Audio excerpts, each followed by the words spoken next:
ସହଜର ଜନ୍ମଦିନ ପାଇଁ ମୁଁ ଗୋଟେ ଛୋଟିଆ କବିତା ଲେଖିଛି। କବିତାର ଶୀର୍ଷକ ଯଶସ୍ୱୀ ସହଜ।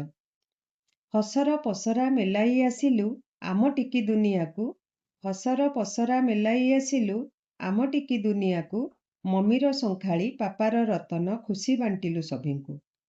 ମା ଗଳାହାର ବାପୁ ଜେଜେ ତୋର, ଜେଜେଙ୍କ ଜୀବନ ଧନ, ବାଇ ଚଢ଼େଇ ତୁ ମିନୁ ମାଙ୍କର ସହଜେ ଜିତିଲୁ ମନ।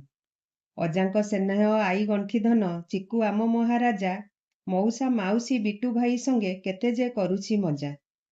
ମିମି ବାବାଙ୍କର ଅଟୁତୁ ଜୀବନ, ଚିକୁ ହସେ ଖିଲି ଖିଲି, ପିଇସି ପିଇସା ଗୁଗୁଡୁ ଡାକିଲେ କୁହାଟ ମାରୁତୁ ଖାଲି। ଲିଚି ଦିଦି ତୋର ଡାକଟେ ମାରିଲେ ଝରଇ ଅଧରୁ ହସ, ସ୍ନେହର ଝରଣା ସତେ ବହିଯାଏ ହାତ ଠାରି ଡାକୁ ଆସ।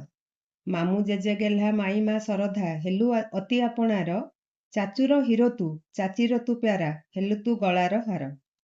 ବାବାଙ୍କ ଆଶିଷେ ଆସିଲୁ ତୁ ଧନ ସହଜ ନାମକୁ ଧରି, ବାବାଙ୍କ ଆଶିଷେ ଆସିଲୁ ତୁ ଧନ ସହଜ ନାମକୁ ଧରି, ଗୁରୁଜୀଙ୍କ ଧ୍ୟାନ ପାଇଲୁ ତୁ ଜ୍ଞାନ, କିଏ ହେବ ତୋର ସରି, କିଏ ହେବ ତୋର ସରି।